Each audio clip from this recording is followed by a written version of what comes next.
I'm Marjorie Goodfellow, and I was born in Sherbrooke.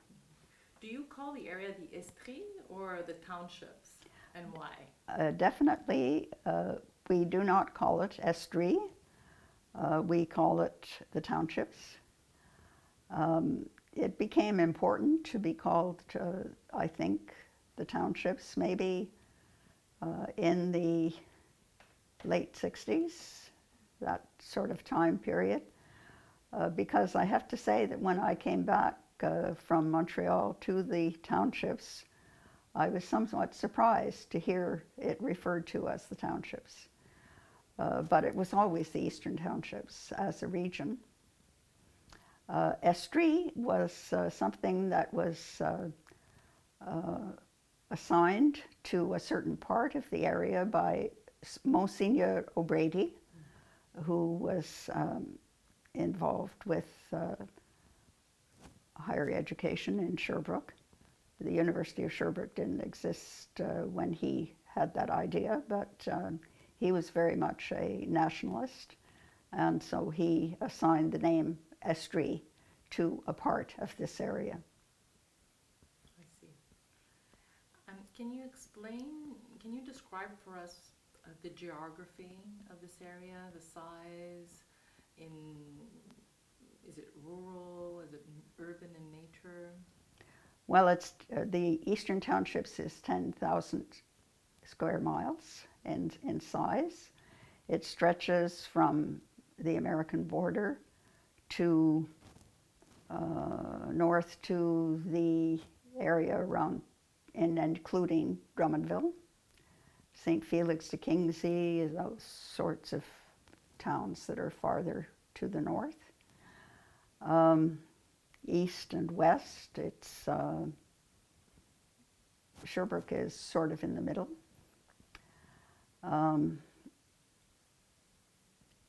As to its composition, it's rural in nature and urban in certain places. Sherbrooke was always called the Queen City of the Eastern Townships, and Granby was called the Princess of the Eastern Townships.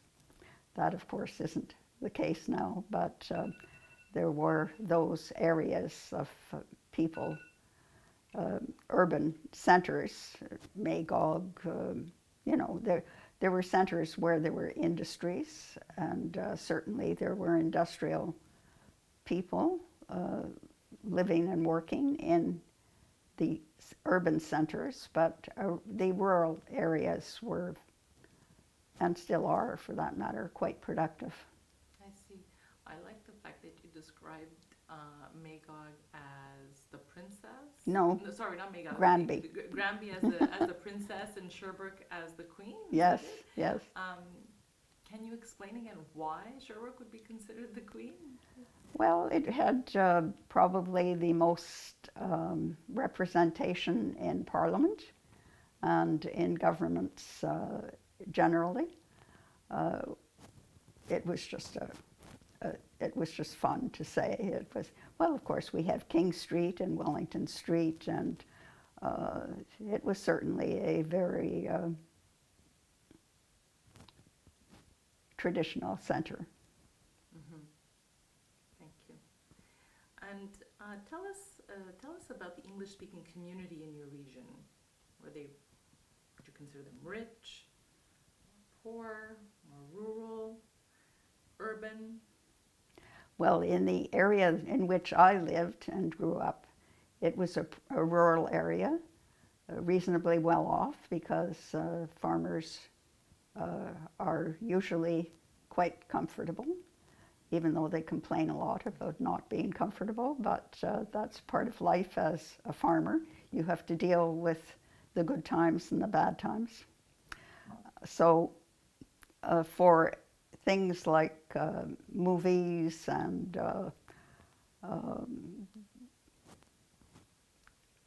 more urban type activities, you went to Sherbrooke. I see. So in terms of cultural groups, was there diversity of cultural groups, or are there Has that changed? I think there's one thing that people should understand about farming communities, and that is when you have a barn to raise, you don't care what language the farmer who comes to help you is speaking. You all get together and you do the work. Similarly with any sort of common activity, there were French-speaking people and there were English-speaking people. In the community that I grew up, it was founded by Scottish people who came from Scotland originally. And so the neighboring communities around, in Brownton, for example, would be Irish or some English and some Americans and some French-speaking people. So in that way, you would describe the English-speaking community of the region. That's the way you would describe the composition. I would describe the community in which I grew up as largely English-speaking, but not exclusively English-speaking. What it is now, in case you want to come into the present day, is I am the only English-speaking person in this community.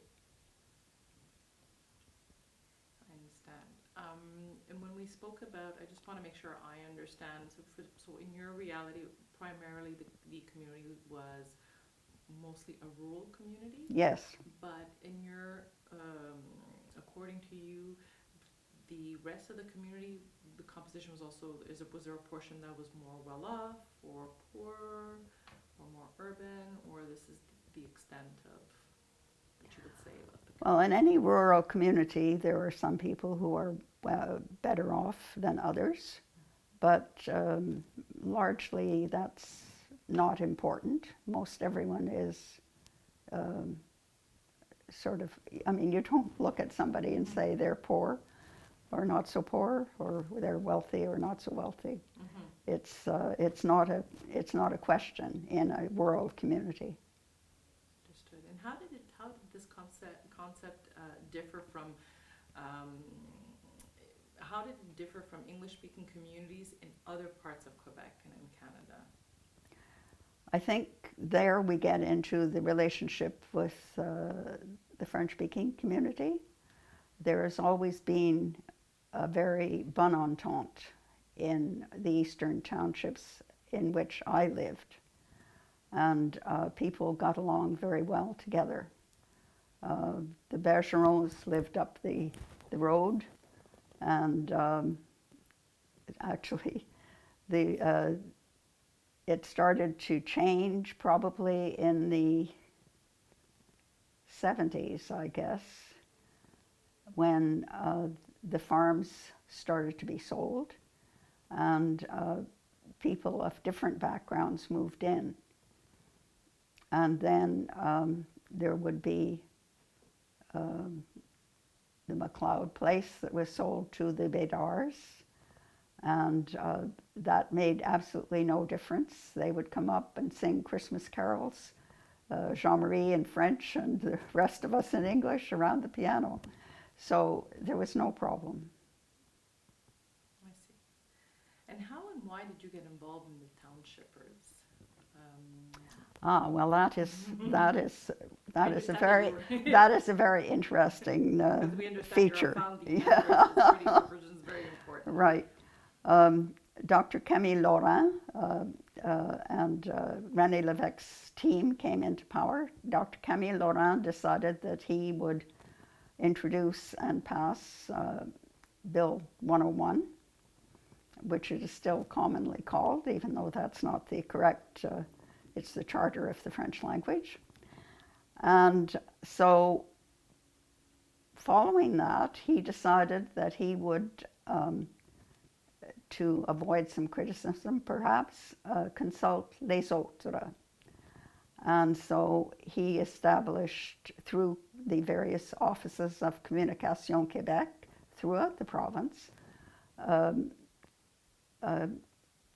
routine of consulting both English-speaking people and the ethnic communities, as he called them. And so Communication Quebec in Sherbrooke was assigned the task of getting these groups together to meet and organizing the outline of what those meetings would be. They sent out, I think it was 49 invitations to English-speaking people throughout the townships to get together to help advise Communication Quebec on the section that would be devoted to English-speaking people. And some 23 or 24 of us decided that we would help Communication Quebec in this regard, and in fact we took over. So we organized a meeting. We had politicians coming from Quebec to bring us into line because we were quite irrepressible.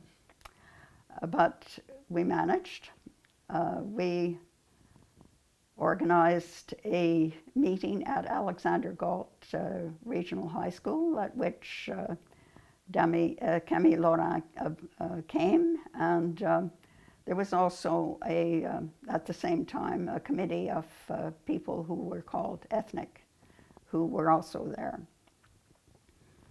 It was a very exciting time. I mean, I could go into great detail. I don't know what sort of detail you want, but the end result of that particular day of consultation, which was, I think, in June, and for which we'd organized workshops, the result of that was a unanimous request that the organizing committee, the 24 or 25 of us, continue our work and form an association of English-speaking people. And that's how Townshippers came about.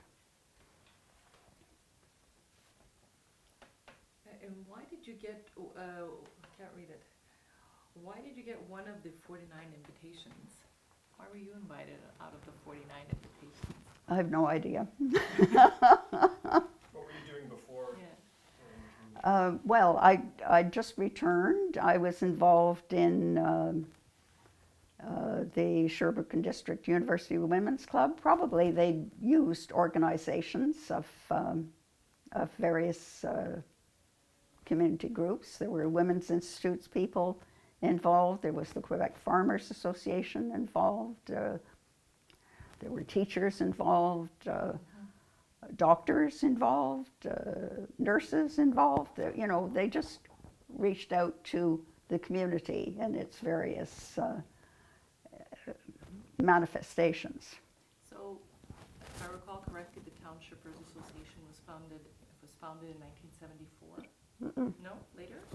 No, it was founded in 1979. Okay, so then 2 years after. No, it was the same year as this consultation took Yes. place. So the consultation at Alexander Galt took place in June, and in September we gathered again at Alexander Galt, but without Dr. Camille Laurent present, and formed the Townshippers Association. So it was a result of if the charter of the French language was adopted in 77. So prior to the foundation of the Townshippers in 79, describe the moment before. So when does Camille Laurent come in? Right after the adoption of the charter of the French language? Yes. Okay. And as I said, he received some criticism about not paying any attention to anyone else except French-speaking people. So he said, all right, we'll consult the others, les autres. And so that's when he got in touch with Communication Quebec offices throughout Quebec, not just in the townships, throughout Quebec. but probably the ones in the townships were, as is typical in the townships, more interested in the involvement of the English-speaking people. In any case, we got involved. And what would you tell us about creating this group, and who was it open to? It was open to everybody. French-speaking people as well. We had French-speaking people join us as well. It was very organized, the way we went about it. Can you explain that? How did you go about it? Well, we had recommendations from the workshops that had taken place in June, and they identified the areas that was of concern to the community. Then, when we got together to form in September the organization, we had at that point elections to assign who was going to be president and all the officers and the representations from across the townships. They came from across the townships. And then we set up community groups, organizing community groups. And what were some of the issues and complaints raised by the people during the consultation with Camille Lorrain? Well, there was a lot of concern about language, of course, and what was going to happen to the school system, the health system. Were people going to be hired to work for the government, as they always had been? What about our heritage? They were concerned about making sure that people understood our culture and our heritage in this area. So those were the prime topics at that point. And was there what was the response? What was the immediate response when you brought about those concerns and issues that were primary, I think were very visceral at that point? By Camille Laurent? I think he was probably surprised. I don't know.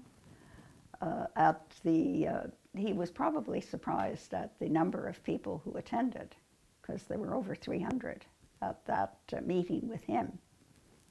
I think there were maybe 30 from Les Autres, and the rest of us were from the English-speaking community right across the townships, because we'd been very diligent about choosing people right across the townships to form the organizing committee. Can you just tell us again, I know you say les autres, but can you... Well, that's what he said. That's what he said, and can you tell us what you think he meant by that? Who were the other autres that constituted the... Well, I think that it was anyone who were immigrants, I would say. Mm-hmm. You know, I must say that I'm jumping ahead here, but at one time when I was before a parliamentary committee in Quebec, and we were talking about people having the right to send their children to English language schools, and I said somebody from Barbados, for example, and I can remember one of them saying, "You want us to consider them English-speaking people?" And I said, "Well, why not? That's what they speak, for goodness sakes," you know. Mm-hmm. So there was a little bit of work to be done, shall we say, in the Parti Québécois in those days. I'm not saying now, in those days, about anything other than they certainly didn't want immigrants being admitted to English language schools. Definitely not. And I remember that Barbados was the example that was used, so that's the interesting point. So how did the Townshippers address these local issues? Well, we addressed the issues that were of concern to our community at that stage because we were being attacked as a linguistic group. So that was the concern at that point. And how did you begin to mobilize and organize? Okay. Yeah. Okay. So we would set up through the with the assistance of whoever was on the board from a particular community, a meeting of all the people in that community. They wouldn't have to travel any distance. They would meet, for example, in Stansted, and determine what their concerns were and what they wanted out of an association. And so that happened in a number of communities, both in Bedford or in Knowlton or in Richmond in the north or Danville or Stansted, as I've already said, or Lennoxville or wherever. Can you give us a profile of people who worked at the Townshippers? Were they volunteers at first? Were they paid? And if so, when did they? Well, you have to consider that at first we had no money. Mm-hmm. we were only having membership fees to start us off. Mm-hmm. Then I think there was a group in Montreal called Prestation Quebec, I believe, at the time, and they gave us $2,000 to get started, and we were all volunteers. We were not the first person we hired because we realized that with all this information coming in from the various areas of the townships, that there had to be some coordination. And we couldn't expect volunteers to do all that. Mm-hmm. So we hired an executive director, and a few months after he was hired, we hired a communications director. And there's one thing I forgot to say about that was coming out of the founding meeting, and I think also that is typical of the way we were going to orientate ourselves at the beginning. We wanted to make sure that we had communication with and relationship with the French-speaking community, because those were our neighbors and those were our friends. And so there was great emphasis put on that. And in fact, one of the first committees was called Participation in Quebec Society. You mentioned that, so mostly volunteer-based at the very beginning, then some funding to help you get started, and then you hired a communications director. And how were you able to fund that part of how were you able to hire professional individuals that would help you develop, help the organization develop? We very soon built up membership details, and so we attracted money from people who were joining the association. And then, of course, we applied for funding from, well, we had to meet with them first, but we met with the federal government, and of course there was an organized group to fund official language minority groups, but at that point English-speaking people weren't considered official language minority groups. But we managed to meet with, I think the first minister we met with was a Mr. Reagan, if I'm not mistaken. And so he found money for us from the official language minority program. Okay, so then there was a combination of membership contribution and government funding. Government funding, yeah. Okay. It's important for us to understand understand how organizations are born and how they are able to continue to function and mobilize. So it's very, very important. So can you also still continue describing who were a part of the townships? Were they mostly women at first? Men? One of our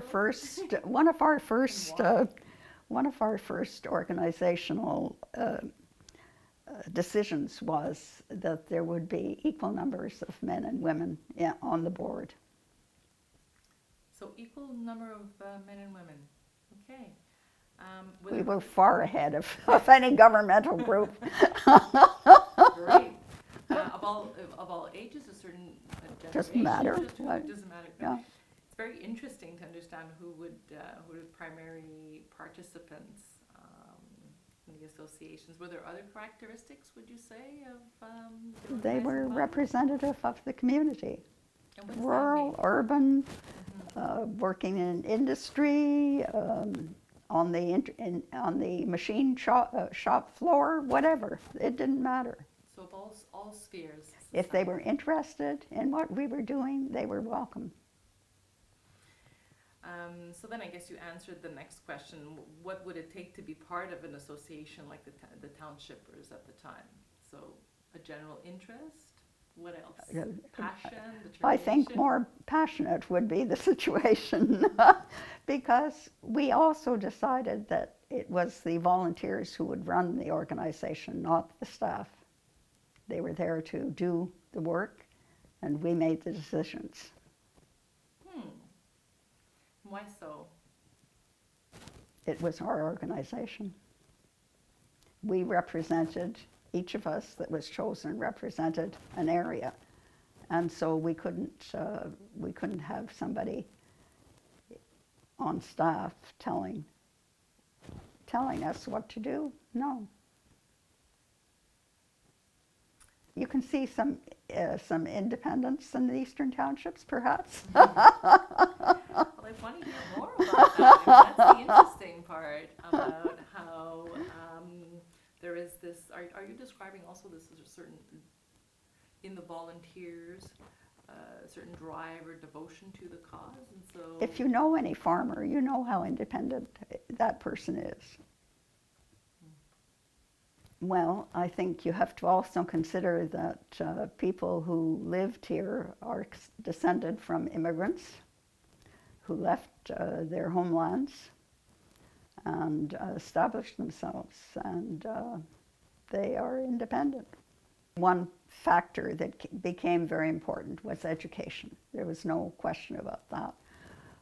We were concerned about preserving the educational facilities that were available here.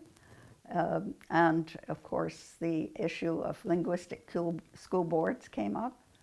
I wasn't as involved in that section at that point, but it was certainly one that the board was very seized with. And a lot of time was spent going to Quebec to parliamentary commissions and to meeting with people to discuss that issue. Another. And sorry, I'm really curious. What were the major challenges then at that point when you were discussing the language issue and in education? Well, there was a question about doing away with English schools at one point, and even you have to understand the townships. Our MNAs were on our side on this. Even the PQ MNAs were on our side about preserving in linguistic school boards because they knew about the situation in the townships. I'm sounding as though it's heaven on earth, which of course it wasn't, but it was a different sort of atmosphere in this area. Can you please explain this atmosphere? I come from Montreal, I'm an urban girl. I want to understand the atmosphere then. What about the townships that you're telling me about right now? What do you mean by the atmosphere? It didn't matter for most of us. I won't say that there wasn't a hoi polloi certainly. But we were not industrialists. We were farmers, by and large. Or we were lawyers or doctors who dealt with farmers. So there was, well, it was just an atmosphere of community. And again, it didn't matter if you were French speaking or English speaking.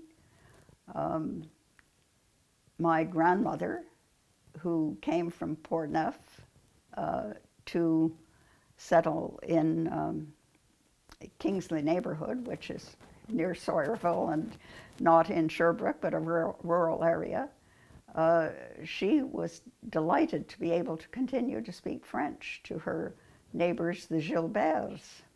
I mean, people had farms side by side. They were going to get along. They were going to help one another. They were going to live together.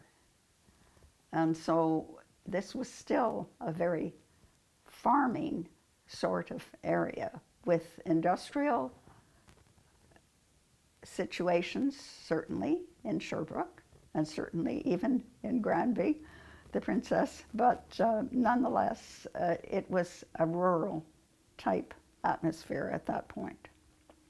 So we talked about one of the challenges, or say difficult points, the language issue in matters of education. You were about to mention something else as well. Yes. Issue. Which one was that? One of the other things that the community was very concerned about was the preservation of place names.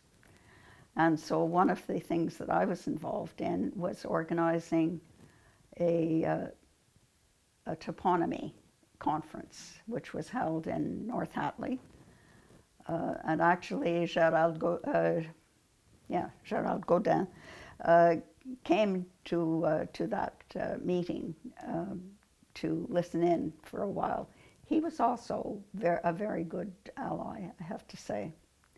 And he was in charge of culture in the PQ government. So, toponymy, we had a conference. We produced a report. We sent it to government. And I can still remember one of the public servants from Quebec who had come to listen to us. As he was leaving, he said to me, "Soyez vigilante, madame, soyez vigilante." It was so interesting. It was a wonderful time. It really was. If you're a fighter, as I am, you get enjoyment out of succeeding. What do you think was meant by "soyez vigilante, madame"? Because he thought we were too happy about the results of the commission. And so he knew very well that it would be under attack and constant attack. And that's what he was saying to me. Soyez vigilant. Was there something else that happened afterwards that was also merits? After the "soyez vigilant"?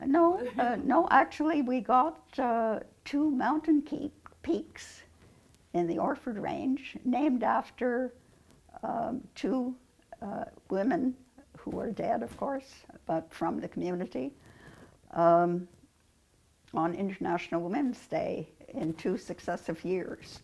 And that also was under Gerald Gaudin. Mm-hmm. Okay. What was it like to carry the responsibility of being a co-founder of community organizations such as the Townshippers? Any tips? I'm also an organizer. I've also organized. Co-founded an alliance of Italian women in Quebec. So it has its challenges. We're in our 4th year, and I'm just wondering, of course, for the sake of the project as well, also as a fellow co-community organizer. Well, you have to be passionate, and you have to be committed, and you have to be willing to put time into it. And so we all were passionate and committed very few who didn't stay on for several years as board members. Very passionate people. Passionate about, And organized. You have to be able to organize as well. what were the challenges of organizing? And of Well, being you had to- organized in that at that time? You had to keep visiting the various communities. I put so many miles on my car in those days, going from here to Richmond to meetings, or here to Knowlton to meetings, or here to Stansted, or wherever. What were the primary topics of every meeting? Like, what were the primary questions that you set on to ask? Well, we'd have an agenda, of course, to tell them what we were doing and what sort of progress we were making, and asking for their reaction. We were very open to receiving recommendations from wherever. I remember one little thing which one of the board members introduced. That was David Tector. He was a doctor in Knowlton. And people were complaining about not getting information from the provincial government in English. And so he suggested that we print up something called Tector tickets. And so when we wanted information in English and we didn't get it, we would send those tickets back to the issuing organization that we needed this information in English. Can you describe your experience working with Alliance Quebec?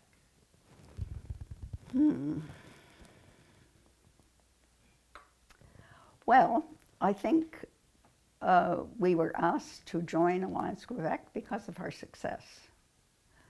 We were just as often in Quebec City at parliamentary committees as was Alliance Quebec.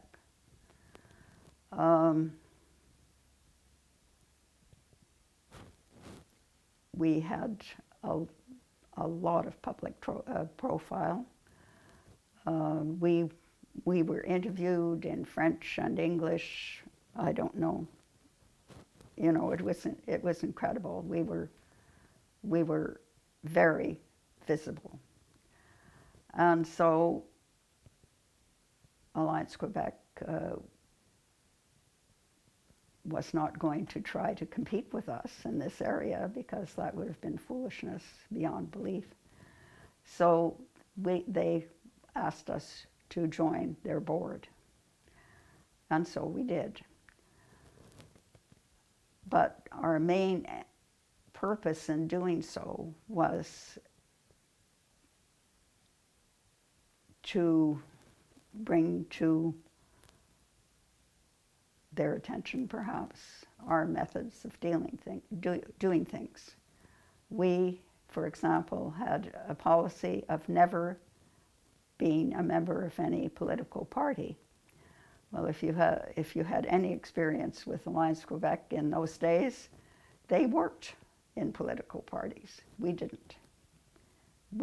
Our philosophy was that we were going to be dealing with whoever was in power, no matter what political stripe they were. And so that's what we did.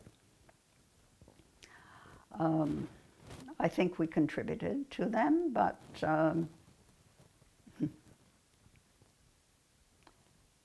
we were something different. I remember being in one workshop where they were discussing fees for joining a group like Alliance Quebec. And so they said, "What fee do you ask for at Townshippers Association?" And we said $5. Well, that was ridiculous. That was so low as to be laughable. And so one of them said, "Well, we're going to have to change that." And I said, "I'm sorry? You are not going to change that." Michael Goldblum was sitting in on that particular session. And I can still remember him the expression on his face, he was so amused. But, you know, so Alliance Quebec thought sometimes that they could tell us what to do. We were successful. We didn't need help. I was even vice president. At Alliance Quebec, the volunteers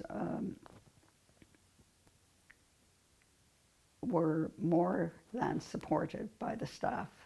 The staff took decisions. And so that was contrary to our way of doing things in the townships. Then describe your experience about working with QCGN. Well, I can't really say that I have ever worked with QCGN. I have been in touch with them, really, especially since Eva has taken over. But before that,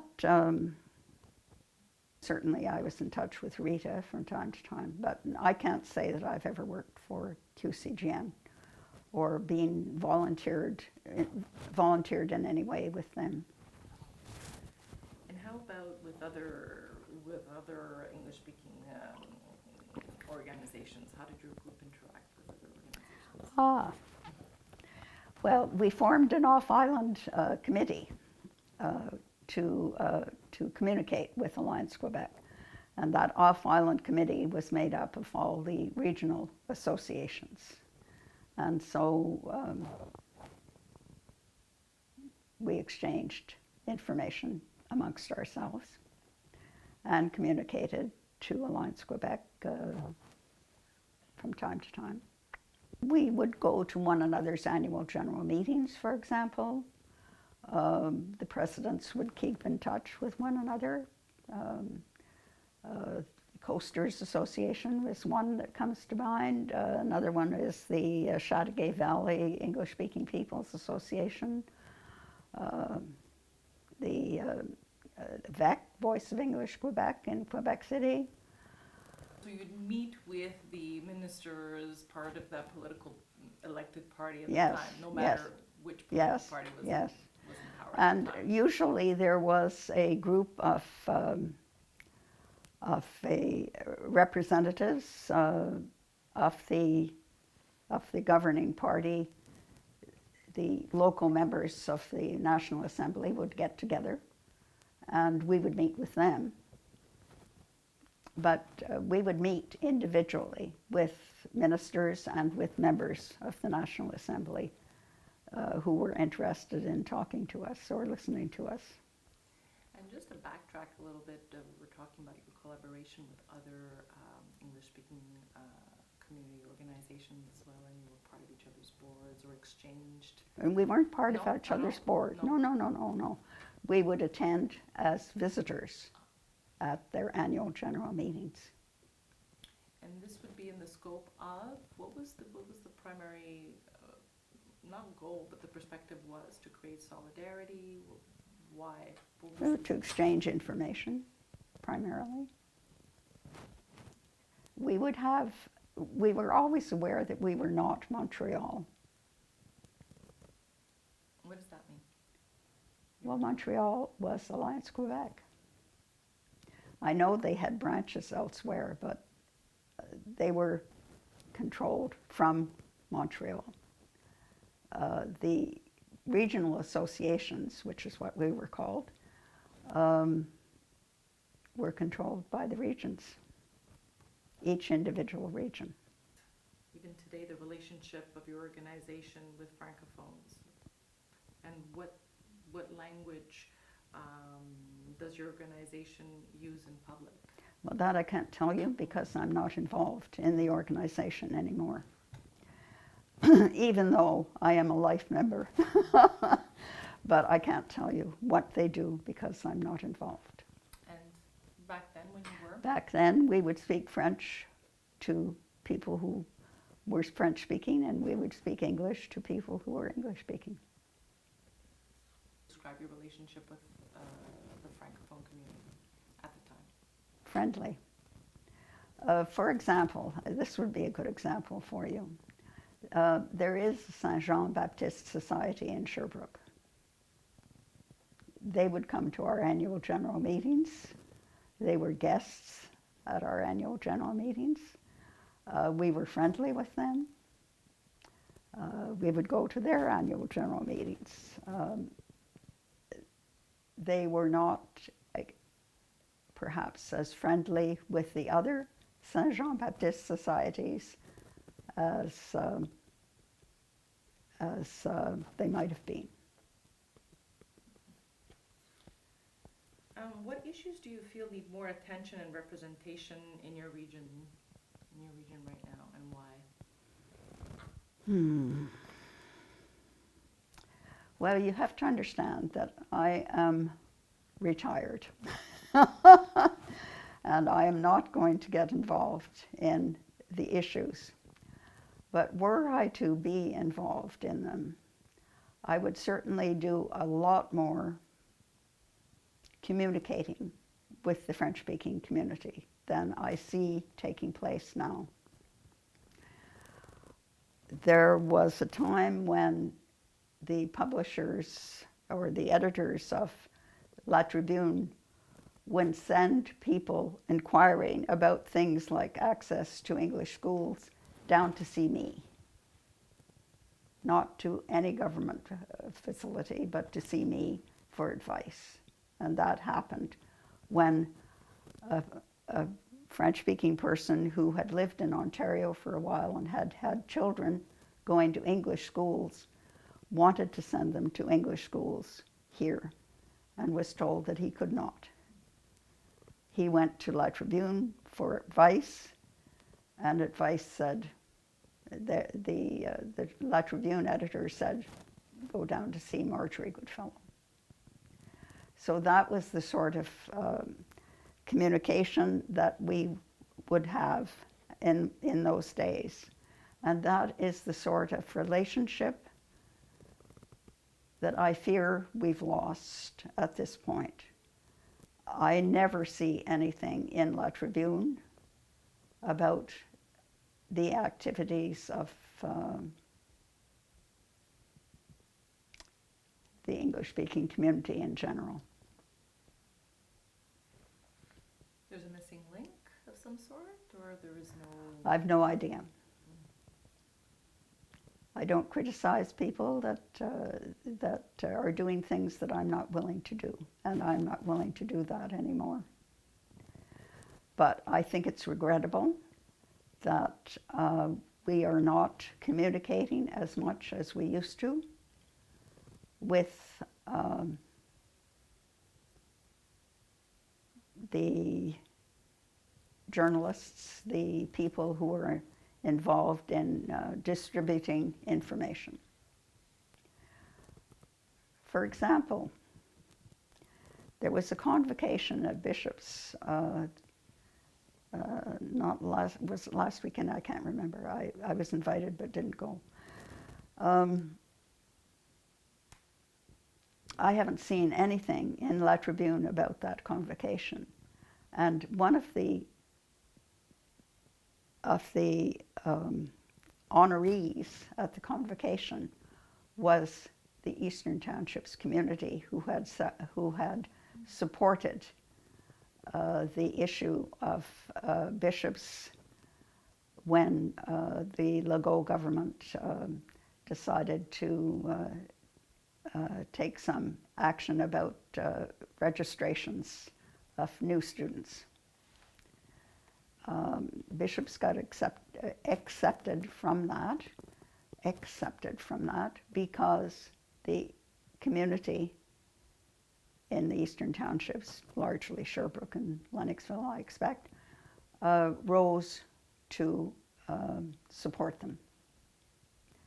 So, very nicely, bishops decided to award an honor to the Eastern Townships community, not English speaking, but the Eastern Townships community. And one of the former mayors of Sherbrooke, Jean Perreault, was a member of that group. And yet it didn't appear in La Tribune. I find that sad. Well, I'm just talking, yes. I was talking about the fact that I think we could be using, we could be talking more about our situations than perhaps we are. What are the situations that are primordial right now that we should be Well, the talking things about? that concern me the most, I guess, is perhaps this is the time to get into the hospital. The things that I worked to achieve in the medical situation here, because it was a great blow to the English-speaking community and others when the Sherbrooke Hospital was closed or transformed into a geriatric institute. And that took place when the government merged the hospitals. There had been Hotel Dieu, Saint-Vincent de Paul, the medical center, and the Sherbrooke Hospital. And the Sherbrooke Hospital and Saint-Vincent de Paul were transformed into something else. That was a great blow to the English-speaking community who had supported their hospital very, very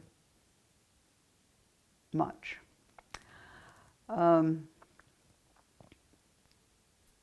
I actually wasn't opposed to the merger because I could see that the overall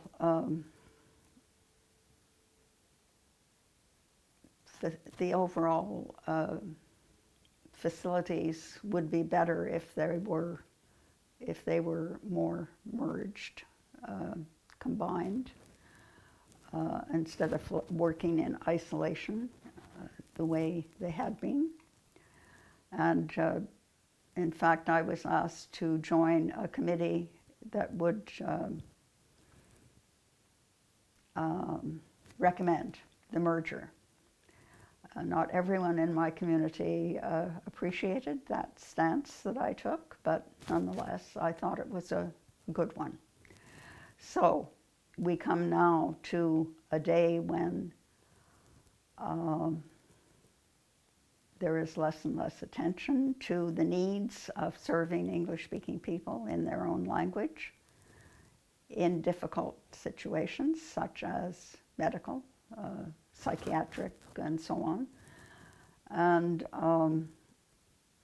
I find that needs attention. It needs some action. So are these some of the challenges that we can consider with regards to access to social services and health in the Eastern Townships? It's still pretty good, but I think it's in danger. Particularly perhaps social services, although, you know, once again, they are given quite readily in English as far as I can see or am told, but it's a danger that there might be more fiats coming from Quebec that would change that. I don't know. But I think it's something that needs to be supported, even fought for, if necessary. And how so? And what did you do about that, and what are you doing about that? Ah, well, I'm doing nothing because I am retired from my action. In the past, maybe. Yes, in the past is what I did. I got appointed first of all to the board, and then Quebec decided to have elections for representation on medical boards, and so I put my name forward. and I won by an outstanding majority, to the point that the Director General of the CHUS, as it was at the time, Centre Hospitalier Universitaire de Sherbrooke,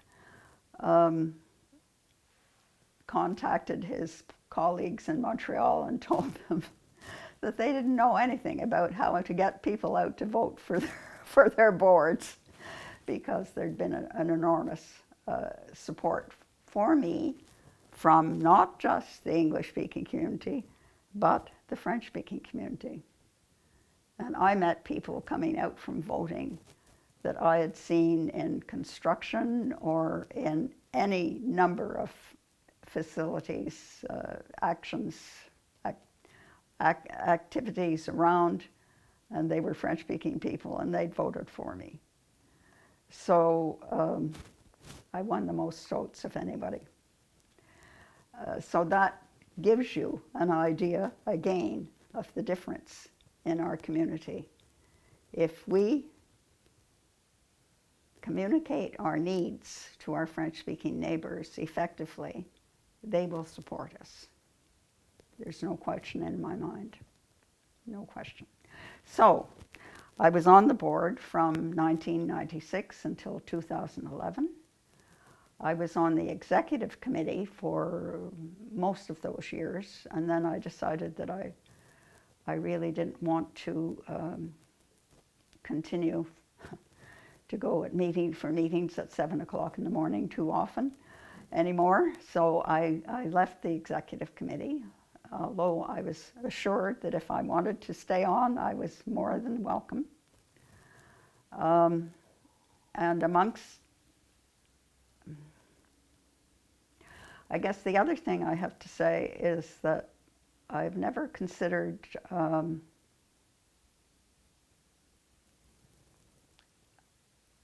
fighting in public a good thing to do. And so I prefer to work, as I used to say, in the corridors, to do my discussions in the corridors, to get people on my side in conversations behind the scenes. So once you've convinced them, then they're going to be on your side at a meeting. And so one of the things I succeeded in doing was getting the hospital to offer courses in English to the nursing staff on their own time, but the hospital paid for the instruction, and it was very successful. I would think that most cases you would find in the hospital, at least in 2011, if not now, you would have no trouble being served in English. It was important, I felt, for the aging population of our community. The young people are bilingual. They don't have the same difficulties as the older people might have had. Thank you. That was just one thing that I did. Anything else that you worked on that didn't work out at the time, or that you? No, I was quite successful, but I don't fight. I convince. Something else that you successfully achieved, or successfully convinced? Well, no, I was on a lot of committees. I actually went on the foundation as well. I was on the board of the foundation to raise money. I was successful in getting the English-speaking community to give to the hospital, which was no longer their hospital, but it was the hospital that they had to go to. And so I was able to raise a lot of money for them through the community, because I used the CBC I convinced the people in charge of programming to have a radiothon to raise money from the community. And that was successful as well. For 3 years I did that.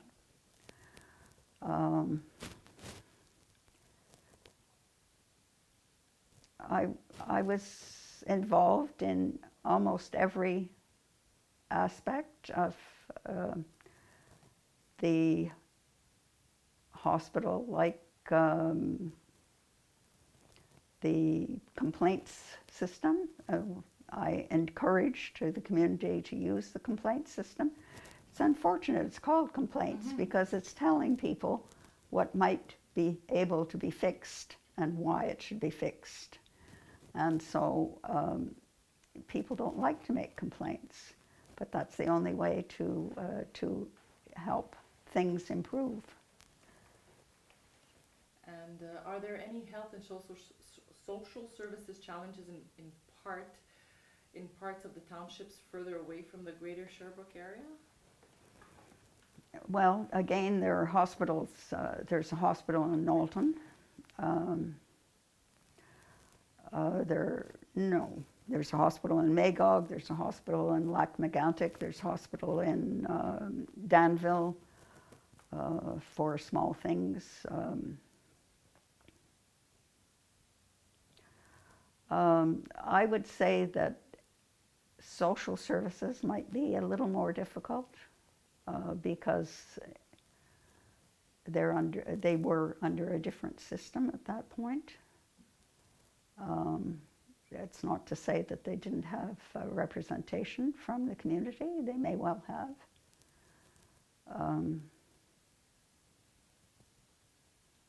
I'm not sure. I'm not sure. So, what preoccupations did English speakers in the townships have that were unique to the townships, that weren't necessarily understood by English community leaders in Montreal? Occupations. Preoccupations. Oh, preoccupations.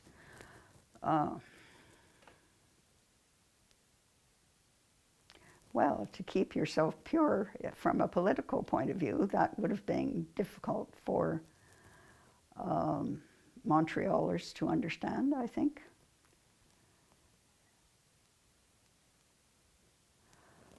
Preoccupations. Were certain issues or something that was really... Well, toponymy was certainly one that was different here. It was probably also important in places like the Chateauguay Valley and other places like that. But we were very diligent about making sure that our place names remained as much as possible. In fact, there is a toponymy committee associated, or there's still one, but it's not the same personnel that's on it, with the city of Sherbrooke. And one of the members of that committee, who I would guess is a nationalist from what I know of him and the conversations I've had with him. And he once suggested to me that a stream that runs through some property that I owned at that point should be named Goodfellow. I said, no, it probably should be named for the Abenaki, because it was near where there was a campground for the Abenaki. So place names are important, and they should reflect the people who lived there, in my view. So that's one thing that we worked hard for. We worked hard for health and social services as a committee as well. We just wanted to establish if there was a a distinct sense that the needs and concerns of the English-speaking community in the townships were different, distinct from that of the English-speaking communities in the urban centers such as Montreal. So, Well, in urban centers, yes, certainly, because we didn't have the mass of people, even though I suppose English-speaking people in Montreal are minorities too. But when I lived in Montreal, as I did for 13 years, I didn't feel the need of having an organization. I have one last question. What activities or initiatives do you think are still necessary to ensure a sense of identity in your region? Communication. I mean, that's the basis of it. Communicating not only with each other, but most importantly with the French-speaking community. It's absolutely vital, and if that isn't done, then there are a lot of problems. What do we need in order to, what is needed in order to establish that communication or to reinstate it, as you said, that it's lacking right now? Well, you have to talk to people. It's, I'm not going to criticize any other person who is working to do their best to run any organization. I'm not going to do that.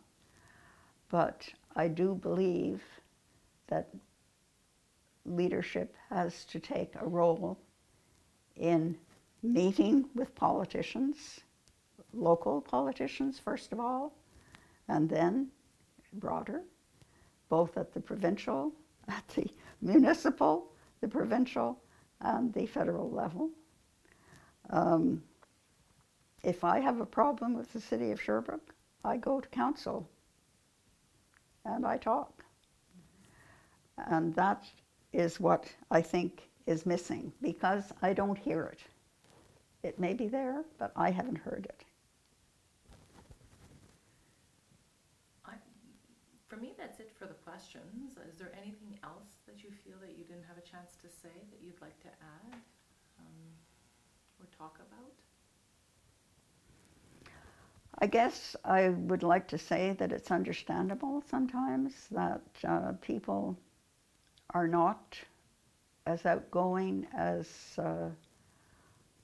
I think they should be, because they have a life. And so people have families, they have jobs, they have things to do in addition to taking leadership roles.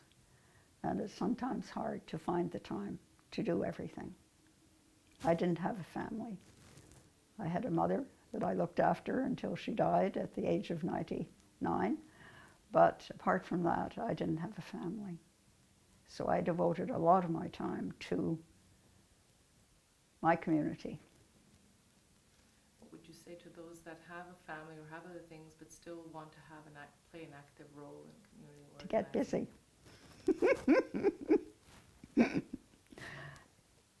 Take the initiative. Offer.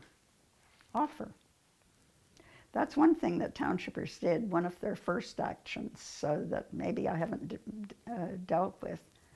We found people who would sit on every public board that there was in the area and contribute for the community. Be it tourism, I was on a tourism board, be it businesses, chambre de commerce, whatever. They need to hear our voices. Otherwise, they'd forget we're here.